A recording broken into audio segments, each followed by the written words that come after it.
ഞാനിന്ന് തയ്യാറാക്കിയിരിക്കുന്നത് ഒരു ഈവനിങ് റെസിപ്പിയോ അല്ലെങ്കിൽ ബ്രേക്ക്ഫാസ്റ്റ് ഒക്കെ ആയിട്ട് ട്രൈ ചെയ്ത് നോക്കാൻ പറ്റുന്ന ഒരു ടേസ്റ്റി ആയിട്ട് ഹെൽത്തി ആയിട്ടുള്ളൊരു റെസിപ്പി തന്നെയാണിത്. അപ്പോൾ വെജിറ്റേറിയൻസിനൊക്കെ എന്തായാലും ട്രൈ ചെയ്ത് നോക്കാൻ പറ്റും കേട്ടോ.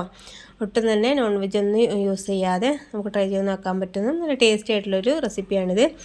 അപ്പോൾ എങ്ങനെയാണെന്നുള്ളത് വീഡിയോ സ്കിപ്പ് ചെയ്യാതെ മൊത്തത്തിൽ കണ്ടു നോക്കണേ. വീഡിയോയിലേക്ക് കടക്കുന്നതിന് മുമ്പ് ആ ലൈക്ക് ബട്ടൺ ഒന്ന് പ്രസ് ചെയ്യാൻ മറക്കരുത്. പിന്നെ സബ്സ്ക്രൈബ് ചെയ്യാത്തവരാണെങ്കിൽ ഒന്ന് സബ്സ്ക്രൈബ് ചെയ്ത് സപ്പോർട്ട് ചെയ്യും. തൊട്ടടുത്ത് കാണുന്ന ആ ബെല്ലൈക്കണും കൂടി ഒന്ന് പ്രസ് ചെയ്തിട്ട് അതിൽ കാണുന്ന ഓളെന്ന ഓപ്ഷൻ തന്നെ ക്ലിക്ക് ചെയ്യാൻ മറക്കരുത് കേട്ടോ. അപ്പോൾ നമുക്ക് പെട്ടെന്ന് തന്നെ വീഡിയോയിലേക്ക് കിടക്കാം. അതിന് വേണ്ടിയിട്ട് ഒരു പാൻ വെച്ചിട്ടുണ്ട്. ചൂടായി വരുന്ന സമയത്ത് അതിലേക്ക് ഒരു ടേബിൾ സ്പൂൺ വെളിച്ചെണ്ണയാണ് ഒഴിച്ചു കൊടുക്കുന്നത്. അപ്പോൾ ഹെൽത്തി ആയിട്ട് തയ്യാറാക്കണം എന്നുള്ളവരാണെങ്കിൽ അല്ലെങ്കിൽ ഡയറ്റൊക്കെ ഫോളോ ചെയ്യുന്നവരാണെങ്കിൽ ഓയിൽ ഒഴിച്ചു കൊടുത്താൽ മതി കേട്ടോ. സൺഫ്ലവർ ഓയിൽ ഒഴിച്ചു കൊടുത്താലും മതിയാവും. പിന്നെ അതിലേക്ക് ചെറിയൊരു കഷ്ണം ഇഞ്ചി ഒന്ന് ചെറുതായിട്ടൊന്ന് കുത്തി എടുത്തിട്ടുണ്ട്, ചതച്ചെടുത്തിട്ടുണ്ട് കേട്ടോ. അതിട്ട് കൊടുക്കുന്നുണ്ട്. അപ്പോൾ ഞാനിതിലേക്ക് ഇനി നീളത്തിൽ കട്ട് ചെയ്ത് വെച്ചിരിക്കുന്ന ക്യാരറ്റ്, ക്യാബേജ്, ക്യാപ്സിക്കം ഇത് മൂന്നുമാണ് ഇട്ട് കൊടുക്കുന്നത്. അപ്പോൾ ഇതിൻ്റെ കൂടെ തന്നെ നമുക്ക് വേണമെങ്കിൽ കുക്കുംബർ നീളത്തിൽ കട്ട് ചെയ്തിട്ട് ചേർത്ത് കൊടുക്കാം കേട്ടോ. അപ്പോൾ ഞാൻ ഈ ഒരു 3 വെജിറ്റബിൾ മാത്രമാണ് ഇതിൽ ചേർത്ത് കൊടുക്കുന്നത്. ഇനി ആവശ്യത്തിനുള്ള ഉപ്പ് ചേർത്ത് കൊടുത്തിട്ട് നല്ല രീതിയിലൊന്ന് വഴറ്റിയെടുക്കാം. ഒരു 5 മിനിറ്റ് മീഡിയം ഫ്ലെയിമിൽ വെച്ചിട്ട് നിങ്ങൾ കുക്ക് ചെയ്തെടുക്കാം കേട്ടോ. ഒരുപാട് നല്ല രീതിയിൽ കുക്ക് ചെയ്തിട്ട് ഉടഞ്ഞു കിട്ടേണ്ട കാര്യമൊന്നുമില്ല. ഒന്ന് ജസ്റ്റ് ഒന്ന് കുക്കായി കിട്ടിയാൽ മതിയാവും. ഒന്ന് കുക്കായി വരുന്ന സമയത്ത് അതിലേക്ക് കുറച്ച് കുരുമുളക് പൊടി ചേർത്ത് കൊടുക്കുന്നുണ്ട് കേട്ടോ. എരിവിന് വേണ്ടിയിട്ട് ഒരുപാട് കൂടുതലായി പോകണ്ട. കുട്ടികൾക്കൊക്കെ കൊടുക്കുന്നതെങ്കിൽ എരിവൊക്കെ നോക്കിയിട്ട് ചേർത്ത് കൊടുത്താൽ മതിയാവും. അപ്പോൾ ഇതിന് പകരം മുളക് പൊടി ചേർത്ത് കൊടുക്കണ്ട കേട്ടോ. കറക്റ്റായിട്ടൊരു ഫ്ലേവറും കാര്യങ്ങളും കിട്ടില്ല, ടേസ്റ്റി ആയിട്ട് കിട്ടില്ല. ഇനി ഞാനതൊരു സൈഡിലേക്ക് വെച്ചിട്ടുണ്ട്. ഇനി വേറൊരു ബൗളിലേക്ക് കുറച്ച് മൈദപ്പൊടിയാണ് ഇട്ട് കൊടുക്കുന്നത്. മൈദപ്പൊടിക്ക് പകരം ആട്ടപ്പൊടി എടുത്താലും കുഴപ്പമൊന്നുമില്ല കേട്ടോ. ഗോതമ്പ് പൊടി ഉണ്ടല്ലോ, അത് ചേർത്ത് കൊടുത്താലും മതിയാവും. ഇനി അതിലേക്ക് ആവശ്യത്തിനുള്ള ഉപ്പ് ചേർത്ത് കൊടുത്തിട്ടുണ്ട്. പിന്നെ അതുപോലെ തന്നെ കുറച്ച് മല്ലിയില കട്ട് ചെയ്തിട്ട് ചേർത്ത് കൊടുക്കുന്നുണ്ട് കേട്ടോ.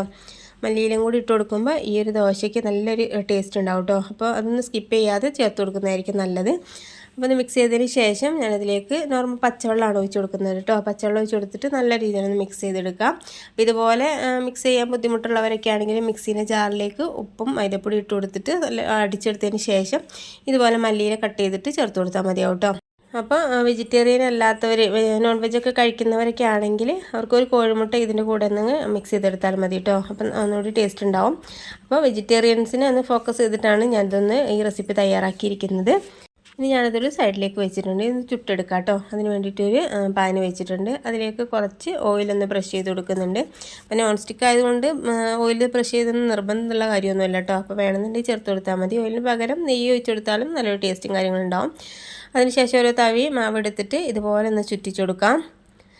ഒന്ന് ജസ്റ്റ് ഒന്ന് മുകൾ ഭാഗം ഒന്ന് വാടി വരുന്ന സമയത്ത് അതിന് മുകളിലായിട്ട് കുറച്ച് ഓയിൽ ഇതുപോലെ തന്നെ ഒന്ന് ബ്രഷ് ചെയ്ത് കൊടുക്കുന്നുണ്ട്.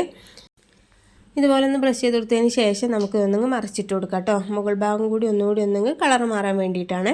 അപ്പോൾ ഒരുപാട് നേരിട്ട് കുക്ക് ചെയ്തെടുക്കേണ്ട കാര്യമൊന്നുമില്ല. ഒരുപാട് കളറൊന്നും മാറാനായിട്ട് വെക്കരുത് കേട്ടോ. അപ്പോൾ നമ്മൾ റോൾ ചെയ്യുന്ന സമയത്ത് കറക്റ്റായിട്ട് കിട്ടില്ല. ജസ്റ്റ് ഒന്നങ്ങ് കളർ മാറിയാൽ മാത്രം മതിയാവും കേട്ടോ. ഒരു 10-15 സെക്കൻഡ് മാത്രം ഇതുപോലെ മറിച്ചിട്ട് കൊടുത്താൽ മതി. മീഡിയം ഫ്ലെയിമിൽ വെച്ചാൽ മതി. ഒരുപാട് ഹൈ ഫ്ലെയിമിൽ വെക്കരുത്. ഒരുപാട് തീ കൂട്ടി വെക്കുന്ന സമയത്ത് നമുക്ക് ഇതുപോലെ കറക്റ്റായിട്ട് ചുറ്റിച്ചെടുക്കാനായിട്ട് കഴിയില്ല. അപ്പോൾ ഇതെല്ലാം ചുട്ടെടുത്തിട്ടുണ്ട്. ഇനി നമുക്ക് ഓരോ ദോശ എടുക്കാം. എന്നിട്ട് അതിലേക്ക് കുറച്ച് ടൊമാറ്റോ കെച്ചപ്പാണ് ചേർത്ത് കൊടുക്കുന്നത്. കെച്ചപ്പ് ഇത് ചേർത്ത് കൊടുത്തിട്ട് നല്ല രീതിയിലൊന്ന് സ്പ്രെഡ് ചെയ്ത് കൊടുക്കുന്നുണ്ട് കേട്ടോ. എല്ലാ ഭാഗത്തേക്കൊന്ന് സ്പ്രെഡ് ചെയ്ത് കൊടുക്കാം. പിന്നെ കുറച്ച് മയോണൈസ് ചേർത്ത് കൊടുക്കുന്നുണ്ട് കേട്ടോ. അപ്പോൾ ഈ ഒരു ടൊമാറ്റോ സോസും മയോണൈസും ഞാൻ വീട്ടിൽ തയ്യാറാക്കിയതാണ്. അപ്പോൾ അതിൻ്റെ വീഡിയോ ഞാൻ ചെയ്തിട്ടുണ്ട്. അതിൻ്റെ ലിങ്ക് ഞാൻ ഡിസ്ക്രിപ്ഷൻ ബോക്സിൽ ഇടാം കേട്ടോ. അതൊന്ന് ചെക്ക് ചെയ്ത് നോക്കണേ. അതും കൂടി ചേർത്ത് കൊടുത്തിട്ട് അതിന് മുകളിലായിട്ട് നമ്മൾ ഉണ്ടാക്കി വെച്ചിരിക്കുന്ന ഫില്ലിങ് വെച്ച് കൊടുക്കാം. ഒരുപാട് കൂടുതൽ വെച്ച് കൊടുക്കണ്ട. സെൻറ്റർ ഭാഗത്തായിട്ട് ഇതുപോലെ വെച്ച് കൊടുക്കാം. എന്നിട്ട് വീഡിയോയിൽ കാണുന്ന പോലെ തന്നെ ഒന്ന് റോൾ ചെയ്തെടുക്കാം കേട്ടോ. റോൾ ചെയ്യുന്ന സമയത്ത് ഒന്ന് ടൈറ്റായിട്ട് തന്നെ റോൾ ചെയ്യാം. ഒരുപാട് പ്രസ് ചെയ്യണ്ട കേട്ടോ. നല്ല സോഫ്റ്റ് ആയിട്ടുള്ളതാണല്ലോ, പെട്ടെന്ന് പൊട്ടിപ്പോകാനൊക്കെ ചാൻസ് ഉണ്ട്.